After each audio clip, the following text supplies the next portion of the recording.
Siempre te preguntaste si tiene pasos, si tiene coreografías, qué es lo que es verdadero, lo que pasa cuando esa danza llega al escenario. Se dicen tantas cosas, se han hecho tantas cosas por el tanguito y con el tanguito montielero. Mira, tengo una propuesta para hacerte. El próximo martes 19 a las 19 horas en el Museo de la Casa de Gobierno de Entre Ríos, entrando por calle México, en la parte de atrás de Casa de Gobierno, ahí vamos a estar hablando del tanguito montielero con unos maestros que han colaborado con el libro de danzas, bailes y costumbres del litoral argentino, que también va a estar presentándose ese día, pero junto al maestro Andrés Vega, Chicho, y junto al maestro Fernando Gorosito, Pichay. Pero ¿qué te parece si con ellos nos enteramos de cómo lo hicieron, cuáles son sus fuentes, y podemos también debatir un poquito con las parejas hermosas que vamos a tener como invitados a bailar, con los pasos de ayer y con los pasos de hoy? Las parejas que empezaron a ir en los 90 a recorrer los escenarios con esta hermosa danza entrerriana, pero también las que hasta el día de hoy nos siguen representando en todos los escenarios.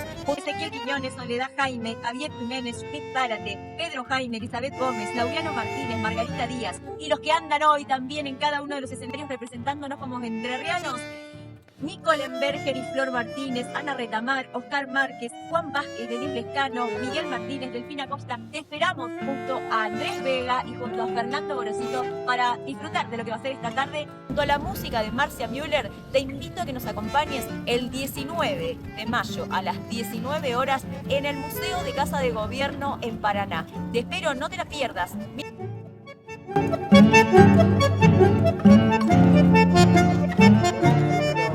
Investigador ni nada de lo que dijo.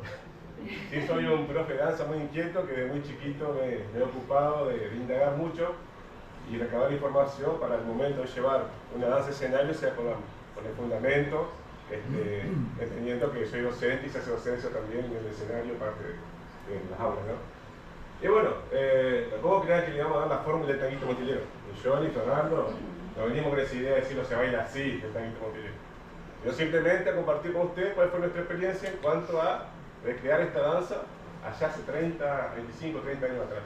Cuando había, como dijo Claudia, no había redes sociales, no había casi luz, no había... A veces no había luz. No había luz. Yo soy de Santa Elena, yo era de Santa Elena, ¿no? Santa Elena, norte de la provincia, soy oriundo de allá.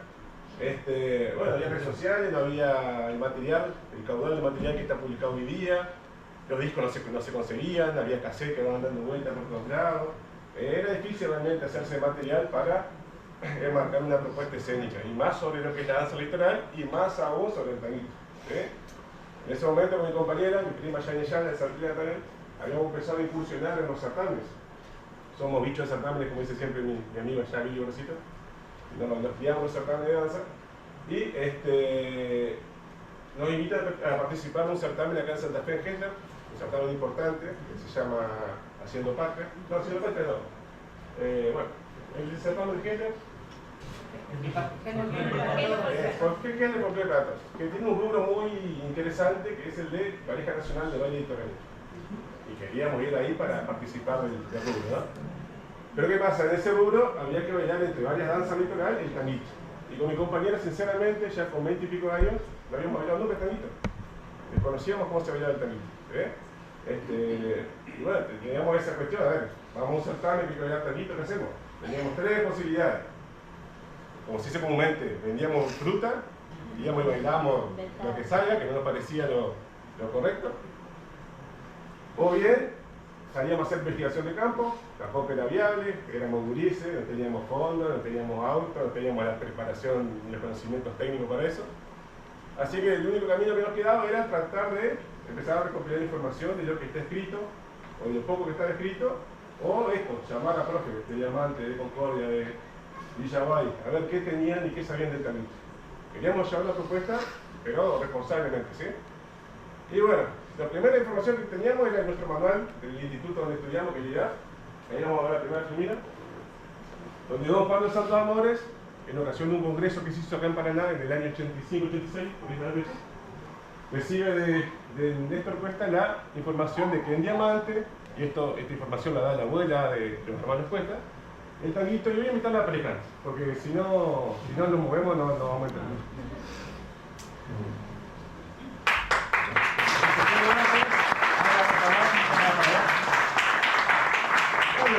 Más o menos lo que cuenta cuenta este fragmento de ese manual en cuanto a tanista, que el paisano apoyaba su mentón en el hombro de la compañera, ella también, pero siempre con el cuidado de no tocar los torsos, por una cuestión de respeto, ¿sí? No había contacto de torso.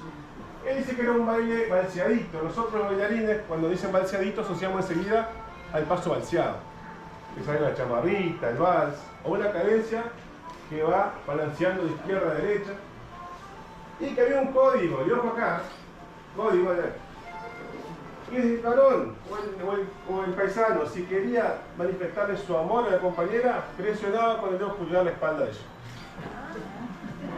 Y que si había un sí de parte de la compañera, ella apretaba fuerte el dedo gordo acá del dedo pulgar de la mano de la compañera.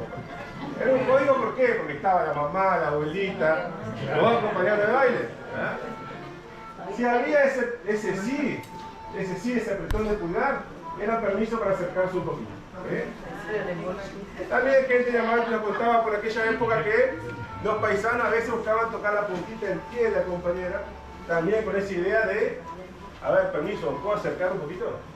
La compañera se dejaba tocar la puntita del pie o le iba ladeando el pie porque era un no, hasta ahí llegaba. Bien, habíamos tenido ya el primer paso. ¿Podíamos bailar así todo el certamen? No, había que empezar a buscar un poco más de herramientas, ¿sí? Entendemos que nos llevamos una propuesta escénica. Muy bien, pues, ahí va. Pasamos a otra figura. Teníamos ya ahí un inicio, para no ir tan verde a ese certamen. Yo soy de Santa Elena, me vine acá para hace muchos años, pero tuve toda mi niñez y adolescencia ya. Y lo teníamos ya el gran Roque Casals, historiador, folclorista, investigador del folclore literario. Un amigo entrañable y sobre todo generoso, sobre todo con la juventud. La casa de Roque vivía con Ulises preguntando sobre el folclore. Él y su esposa nos recibía todo el tiempo, mateábamos, tomábamos, poníamos tortafita. Y lo primero que me dice Roque, en ese momento él todavía no había publicado su libro, eso fue mucho después, es que lea las letras de Millán Medina. Que Millán Medina, sus letras pintaban un paisaje, pintaban contextos, situaciones que podían ayudar a recrear ese tango montelero, ese arrastro de leña, ese rasguido del monte, ¿sí? Y hay algunos ejemplos, por ejemplo, sobre paso. Tolentino de Terriano, paisanada a bailar, el tanguito montelero, rasguido litoral. El tanguito montelero siempre nos suele largar, rasguito de los montes que bailamos de compás. Muchas otras, ¿no? Pancho la Cambicha, Besito Social. Pero había una que está en la Filmina, pero que me acuerdo cómo la estudié. En el tema del sobrepaso, Millán me dice 2 pasos para adelante, medio paso para atrás, una vuelta bien cruzada y 3 pasos al compás. Muy descriptivo. Y empezamos a explorar eso, llevarlo al cuerpo a ver qué salía. Y en esa época sacamos esto. Y los 3 pasos al compás. Eso. La teníamos, otra herramienta más para seguir sumando a nuestra propuesta escénica, ¿sí? Muy bien, porque también me facilita un libro de un equipo de investigación que elaboró ahí en los pagos de Federal, los pagos de Claudio. Creo que papá fue parte de ese equipo. Sí. Lo dirigía, creo que...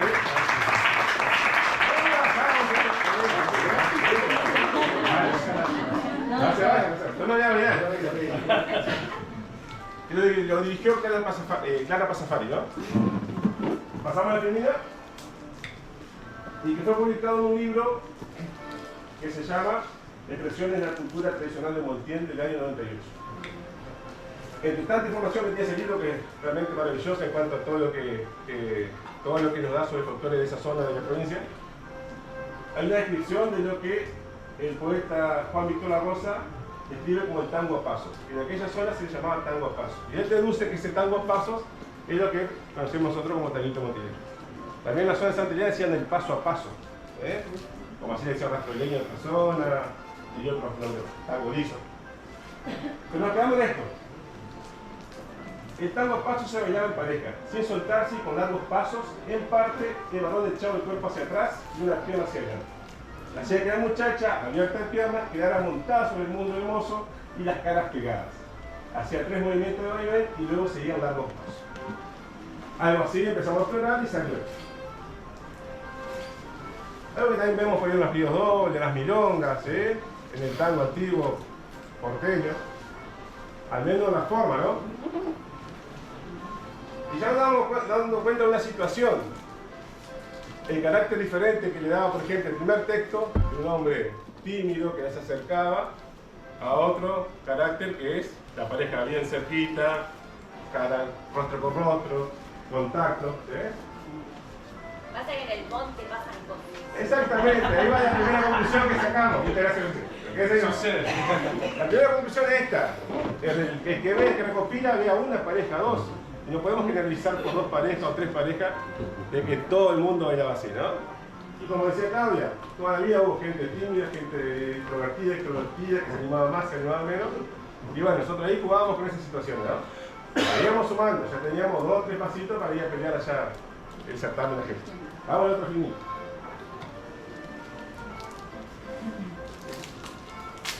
Y por último, nos llegó de parte de una profe mía de Santa Elena, Diana Pirotti, con la cual estudié varios años, un par de ejemplares de la revista de Borá. Revista Borá, acá en Paraná, se publicaron. Casualmente, hoy día, frente a mi casa vive uno de las personas responsables, que es el señor Ezeiza. Señor Ezeiza. Encontramos dos registros. El primero que nos deja Federico Gutiérrez, ¿sí? Que en lo que tiene que ver en la danza simplemente y también vamos a darle valor porque trata sobre la forma y el carácter, nos habla de un baile que era arrastrado, que se bailaba a ras del piso, que por eso era arrastro de leña, porque los pasos de los bailarines dejaban en el patio de tierra una marca similar a los atados de leña que se llevaban en el monte, ¿sí? Algo así sería un rastrito de leña, o como nosotros lo interpretamos, es un baile bien liso y arrastrado. Y liso porque no tiene corte, no tiene quebrada como el tango ciudadano, ¿no? Con giros, avances, vamos y venimos cadenciosamente, pasos largos, alternamos con cortos. Que eso queda en la impronta de los bailarines. Porque recordemos que como toda danza salsa, el listo es una danza espontánea, ¿sí? Nosotros a la escena le damos una estructura, pero la idea es que haya cierta espontaneidad en la interpretación. Y también en esa revista, en otro número encontramos, en otra filmina, un texto que nos deja el profe de acá de Paraná, Juan de Tránsito Sosa, ¿no? El Chaco Sosa, que simplemente hace un aporte como que era un baile de agarre y apriete, es decir, agarre y apriete.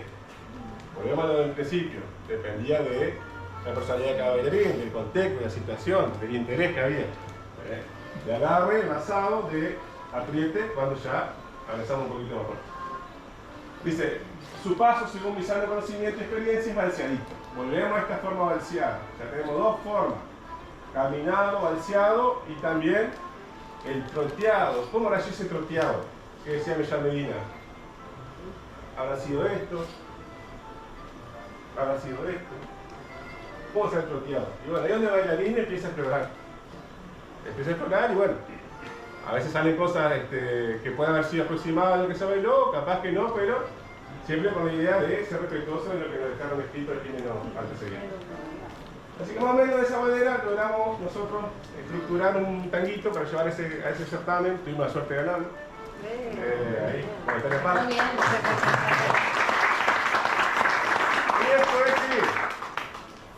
Y después sí, por lo menos empezaron a haber mucho material. Publicó Marcia, publicó Claudia, Guillermo Lurín. Empezaba a ver las redes sociales con YouTube, donde uno entra, tiene 15 parejas tanguito y baila. Que para mí no es lo ideal, pero también como herramienta para iniciarme en la danza, a ver qué hace aquel bailarín, lo tomo, a ver cómo funciona a mí. Y bueno, esta fue mi experiencia. Le agradezco un montón a Ulises. Armando las historias, ¿no? Y cómo las fuentes y la confianza que nosotros podemos tener en las fuentes es la que va a generar eso que después se lleva a escena, porque una cosa es lo que vemos en los portadores, en los dueños, en esas personas que aún lo bailan y que si aún suena un tanguito o un chamamé lo interpretan, y otra cosa es la recreación con estas fuentes para tratar de ir lo más cercanamente posible a esa base, ¿no? A esa raíz. Y eso es lo que nosotros como entrerrianos respetamos más que nada. Ahora le vamos a pedir a Marcia y le vamos a pedir a los bailarines que en los años 90, Fernando, a principios de 2000, 90 y principios del 2000 empezaron a llevar esta danza con documentación y empezaron a pelear en los escenarios nacionales que esta danza existía, porque esta danza no estaba en lo... O sea, los chicos iban a competir o se subían en un escenario y lo primero que les decían era, esa danza no existe en los libros, y los bajaban. ¿Se entiende lo difícil que fue la creación? Así que estas parejas que ven ustedes hoy acá y que les agradecemos un montón, los chicos se han venido, miren,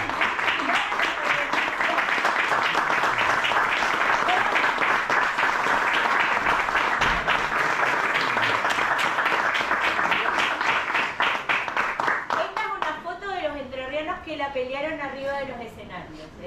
Así que de la mano de Marcia los invitamos a que puedan observar esos pasos hermosos que van a dejar y cómo ellos con su interpretación llevaron a Entre Ríos a los escenarios más grandes y más destacados. Gracias por venir y todo tuyo este espacio. Lo tocaba doña Elena, tanguito montielero recopilado por mi papá, Alcides Müller, que tocaba Elena Frate.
Que como estamos tan impregnados de la figurita del villiquen, pensamos que todos nos tenemos que vestir como nos dicen o nos dijo Buenos Aires que teníamos que vestirnos. Y muchas veces nos pasó que en otros escenarios, como en Cosquín por ejemplo, nos bajaban diciendo que la ropa de trabajo no era ropa de baile. Pero señor, tuvimos que ir a explicarles a los colegas jurados que nuestros criollos muchas veces están en el trabajo y cuando llegan, después de una yerra o de un trabajo rural, llegan a la juntada, no tienen tiempo de irse 3 leguas a cambiarse, sino que van a bailar como están vestidos y con mucho orgullo se llevan estas pilchas. Entonces, la verdad que más que una fotografía, esto es una escena política y social del papá del tanguito montielero en escena. Fernando, querido y criticado. Acá vamos a andar con los trapitos así. Odiado y amado con la misma intensidad. Así es como corresponde. Pero ¿saben qué? Él fue el que llevó la documentación. Yo me acuerdo de Fernando documentando en Cosquín, peleando para que reconozcan el tanquito montielero, porque en Cosquín, señor, ¿qué trajo acá? Esto no existe. Es una, vaya de nuevo para su pueblo, a ver. Y Fernando anduvo y anduvo, y en eso hizo la recreación. Así que le vamos a preguntar acá si fue como Chicho que se basó en eso o hizo otro tipo de investigación, de indagación y cómo llevó eso a escena. Y hoy, bueno, es indudable, digamos, la herencia de Fernando en los escenarios. Así que gracias, Fernando. Gracias. Bienvenido. Bueno, buenas noches. Buenas noches. Realmente es un placer y un orgullo poder estar aquí manifestando un poquito de la experiencia propia, ¿no? Para poder expresarme libremente sería buenísimo que yo les cuente cómo inicié contarles cómo me inicié con esto de la danza. Habré tenido 9, 10 años, no recuerdo bien, pero mi madre me mandó a aprender guitarra y a cantar un poquito de folclore. Justo en el barrio que nos habíamos cambiado, un barrio nuevo de Yapebé, éramos todos vecinos nuevos y en una manzana abrieron una academia de guitarra. De la casualidad que esa academia de guitarra la tenía a cargo Inés Ricardo. Inés Ricardo en ese momento era cantante del grupo de don Ricardo Sandomeni y su pareja en ese momento era Luis Bertolotti, también integraba el grupo de don Ricardo Sandomeni y había tocado con Abelardo Di Motto, nada más y nada menos. O sea que tuve un poquito de suerte con los que se me pusieron al lado. Y para hacer un poquito de historia, recuerdo bien que había 3 semanas de mi primera clase de guitarra y sale un festival donde mis compañeros de guitarra tenían que participar y era la Navidad del Buricito, se llamaba en el Club Esportivo Urquiza. Estoy hablando de, creería que yo 87, 88, en esa época. Claro, y los 3 temas que yo había aprendido eran las 3 Marías y la Vestido Celeste y no me daba para el escenario tampoco. Entonces, justamente Inés me dice, ¿no te animás a bailar? Porque no me quería dejar afuera. Yo veía mi entusiasmo y no me quería dejar afuera, para la guitarra no estaba y bueno, no te animás a bailar, no. Yo hago lo que usted me diga, profe. Puse una compañerita mía de guitarra, bailaba hacía unos años folclore en el estudio José Hernández. Y ¿te animás a bailar con él? Ella dijo que sí. Bueno, yo te voy a poner un profesor y ahí cae mi profesor de toda la vida, Juan Espinosa.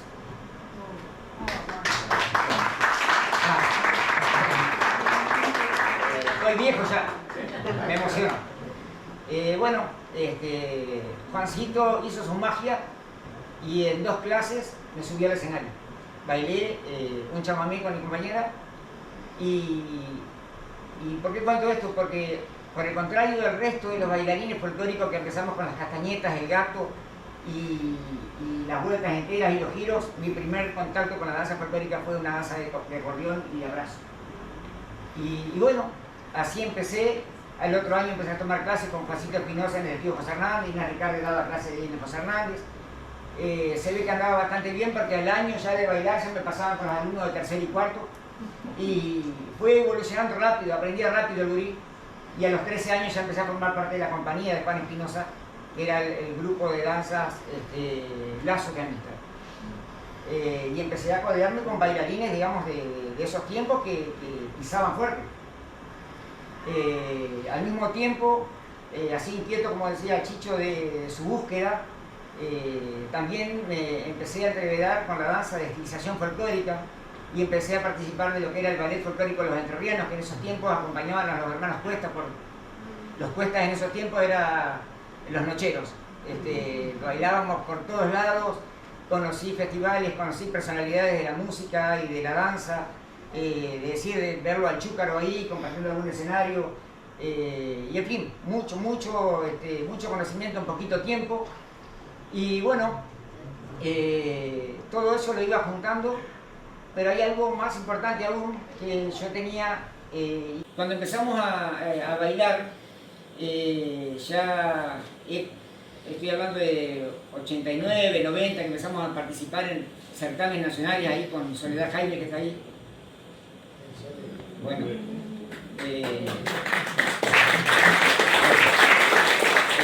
empezamos a bailar y empezamos a ir a certámenes, festivales, y teníamos que bailar bajo un reglamento. El reglamento decía que teníamos que bailar danzas históricas que estén en los libros, y íbamos con huellas, triunfos, chacareras, samba y todo un poco, todo lo que existía ahí, y siempre nos faltaban 5 para el peso.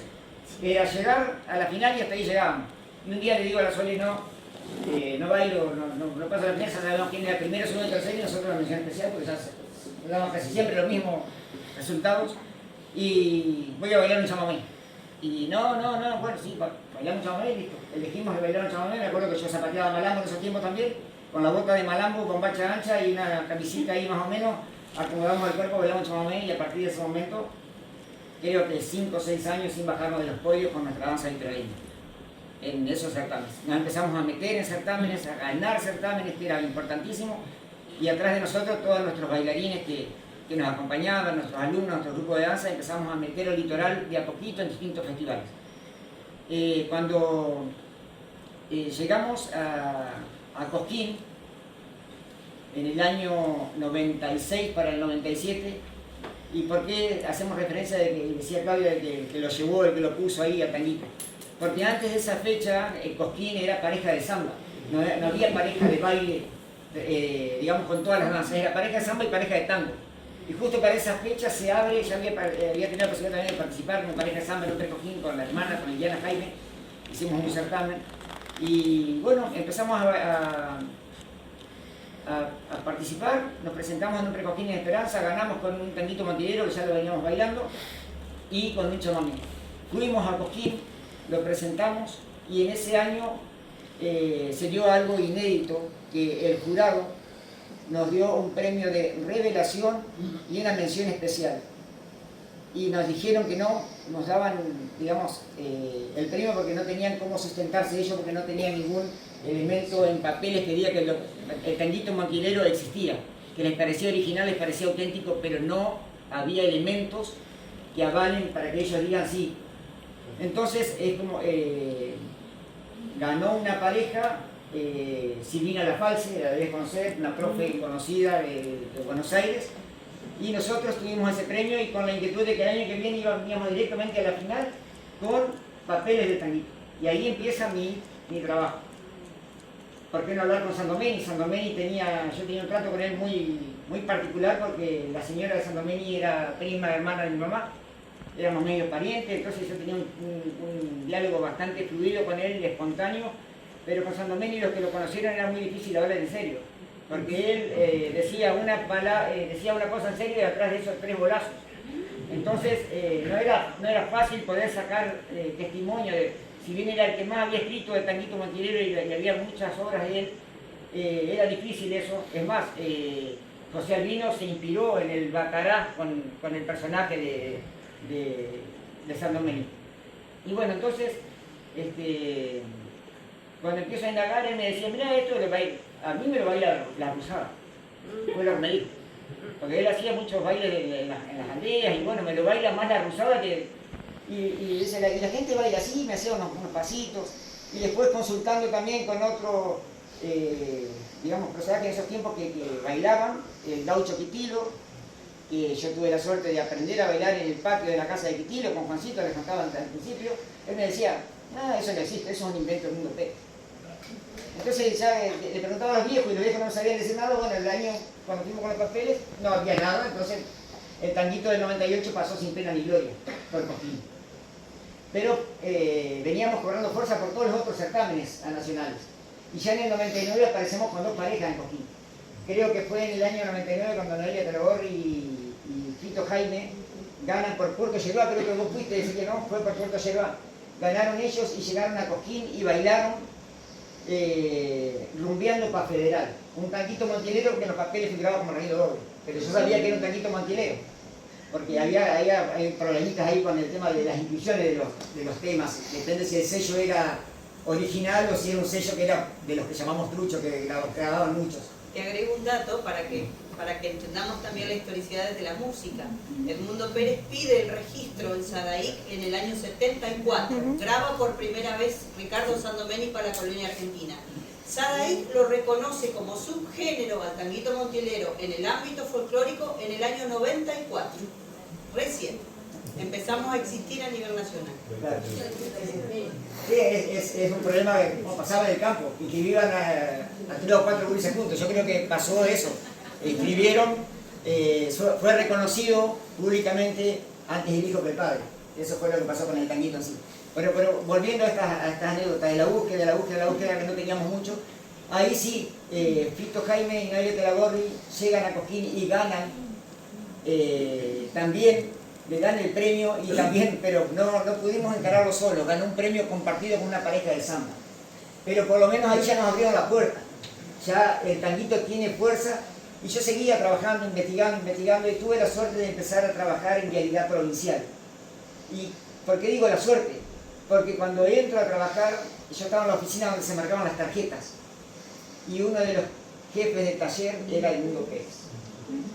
Entonces, bueno, ya lo conocía de los escenarios, pero no había tenido la suerte de hablar, pero bueno, ya íbamos a compartir un trabajo juntos y bueno, esperaba los horarios de las 9, 9 y media cuando teníamos los descansos para ir a Matealla y a contarle qué es lo que me pasaba con esto, y él me contaba. Siempre los músicos hablaban de la música, del baile poquito. No había mucho, te decían, y bailan así y así, salían unas hamacas, y pero vos que podés sacar con una hamaca, tenías que hacer un trabajo arqueológico para ver qué tú podías hacer. Y bueno, entonces me dice, yo te voy a contactar con Santos Tala. Ellos habían documentado, ya estaba el primer registro de Arbolito de Montiel, estaba todo hecho, pero bueno, de la danza no había mucho. En ese momento Santos Tala, él era escribano mayor de gobierno, era difícil tener contacto con él, pero bueno, yo conseguí, gracias a Edmundo, un encuentro con él acá en Calle Santa Fe, acá a la vuelta, donde tenía su oficina, y ahí me empezó a mostrar grabaciones en cassette, me hablaba, y él me habló un poquito más de la danza, y él fue el que me dijo, para hablar de la danza vas a tener que recurrir al Mario Millán Medina. Es lo que hablábamos siempre, concluimos todos, de que si hay un documento para tener en cuenta para cómo bailaban los tabuelos entrerrianos, está el Millán Medina en el Rancho de la Cambicha, que también sufrió, porque recuerden que el Rancho de la Cambicha, primero, antes de ser el primer registro doble grabado, fue chamamé. Lo grabó Antonio Tormo con 5 millones de copias, creo que no hay ningún elemento o pieza musical que haya tenido tantas ventas como fue el Rancho de la Cambicha por Antonio Tormo. Más de 5 millones de copias y decía el Rancho de la Cambiche, chamamé. 2 años después lo graba Millán Medina, que se hubiese podido llamar tranquilamente chamamé de sobrepaso, chamamé milongueado, doble chamamé, pero eligió al compás del acordeón a bailarín radio doble y ahí quedó y se lo tomaron. Y bueno, ahí apareció esto del regido doble y bueno, mencionaba recién Chicho, para no ser redundante, con lo que es el sobrepaso y lo que fue también bailecito social, donde hablan de tanguear despacito y el estilo de los tabúes, los entrerrianos, una forma despectiva que teníamos los correntinos y los entrerrianos. Nosotros los tratábamos a ellos de mencho, de tape, y ellos nos trataban de tabúe, que éramos desprolijos, digamos, algo así. Bueno, así es como que fuimos viendo cómo se podía trazar una forma de bailarlo. Y empezamos también, como decía Chicho, a recrear pasos, pero no con los pasos puros que mostró a él, por ahí esos tranquitos, caminaditos en ritmo binario, algunas hamacas, sino que empezamos a combinar pasos. Pasos combinados, que sería una hamaquita con un caminado con un sobrepaso, cositas para adornarlo para las luces del escenario de Cosquín.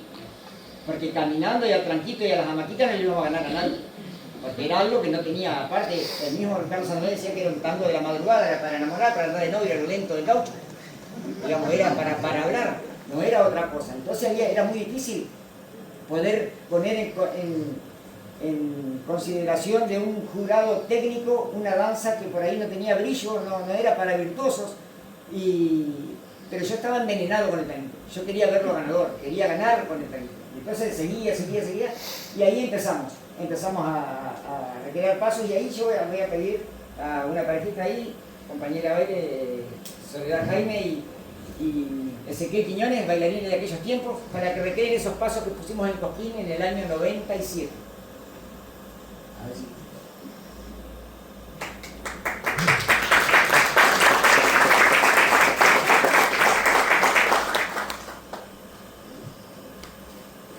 El tanguito que va a sonar es el que bailamos ese año, Edmundo Pérez y Ricardo Sandomeni, cuestero y cantor. A ver si sale. Todo puede pasar. Todo puede pasar. Yo te saqué ahí para que... Sí, como les decía, junto con Edmundo Pérez podemos seguir trabajando Y en el año 2003, en el Congreso del Hombre Argentino, pudimos documentar y hacer que el tanguito montilero sea valedero para el Festival de Cosquín.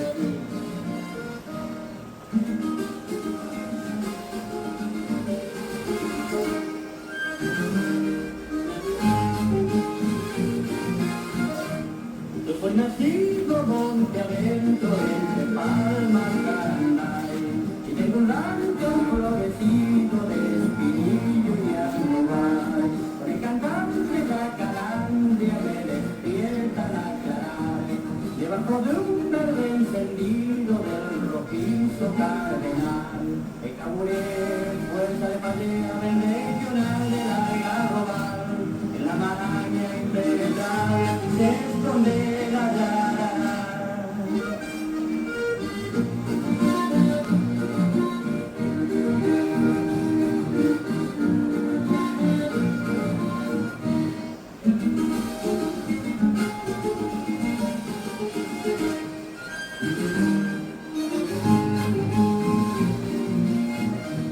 Hay un arroyo que divide Hernandarias hacia Alcalá, donde el cauce de agua clara se desliza al Paraná.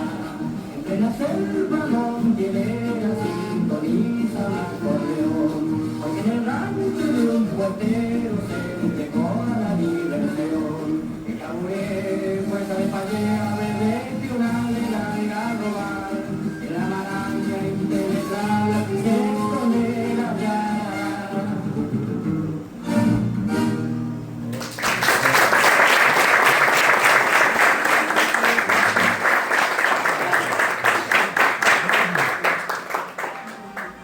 Esos fueron los pasitos que recreamos y pusimos a consideración en Cosquín en el año 97.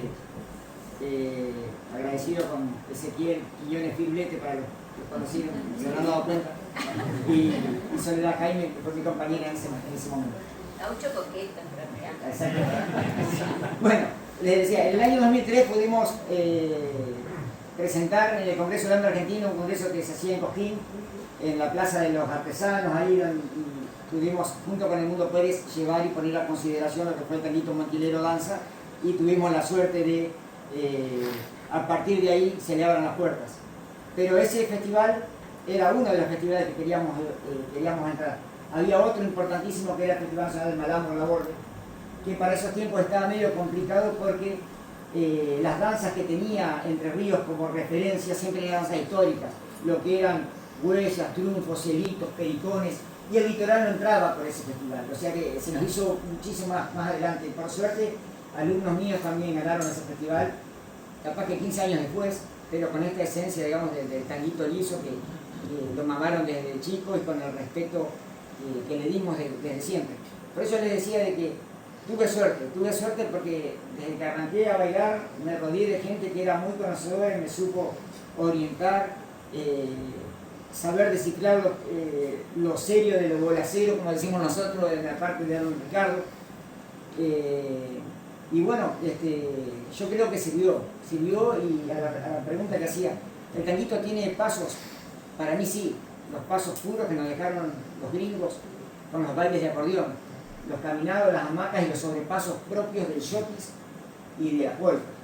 A eso es lo que le llamamos sobrepaso. Después, el troteando despacito y el devenir con los animales y el carancho cupé y el danzar cansino de la guará, como decía Linares, y todo eso está de la mano del bailarín entrerriano con ese porte, con esa impronta. Pero creo que hoy por hoy el tanguito montilero ha pasado por muchas situaciones, porque se puso de moda, ya no era más tango liso, sino que fue tango de autopista, porque los bailarines con ese afán de improvisar empezaron a crear y a recrear, empezaron a aparecer festivales. Uno de los que bailó recién acá, Laureano Martínez y Margarita Díaz, hace más de 20 años que hacen la pareja nacional del tanguito montilero en Nogoyá, donde se juntan parejas y se compite. Vinieron desde ahí, Fernando, también. Vinieron desde Nogoyá a mostrar. Es importante que también se sepa esto de que ellos vienen trabajando muchísimo por esta danza y por la identidad de esta danza. Y bueno, siempre con el respeto de los mayores, tratar de representar, siempre digo lo mismo. de que tenemos que tratar de representar y que el público, el folk, el que está sentado ahí, se vea representado, aunque sea en alguno de nuestros pasitos, de nuestros abrazos, y que diga, ah, mirá, así bailaba mi tío, así bailaba mi abuelo, así bailaba yo cuando era joven, y por ahí va la cosa. Porque sí, yo me encandilé con las luces, no les voy a mentir. Mucho tiempo anduve buscando y atrás de los trofeos. Y con el tiempo me di cuenta que hay muchísimos campeones sin trofeos, pero que después el semillero hace lo suyo. Entonces, bueno, como decía Claudia, tuve esa responsabilidad de poder por lo menos poner un granito de arena con respecto a esta danza.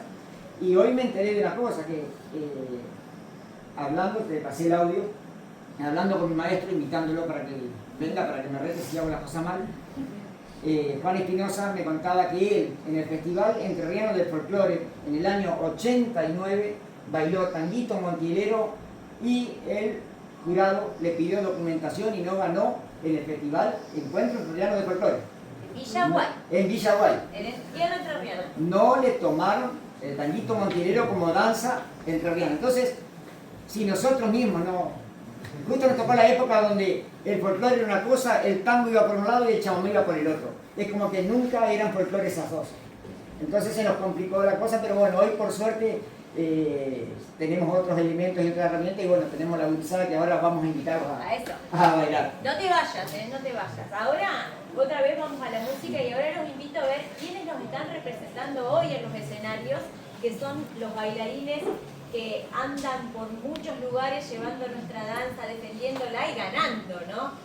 Para que ustedes puedan ver también la regresión de la danza. Esta danza que vimos recién de los años 90 y esta danza que vemos hoy, que es la más nueva o moderna, y que puedan apreciar también si ha evolucionado, qué es lo que a ustedes les parece. Después abrimos una rondita de debate. Así que... ¡Ay, sí!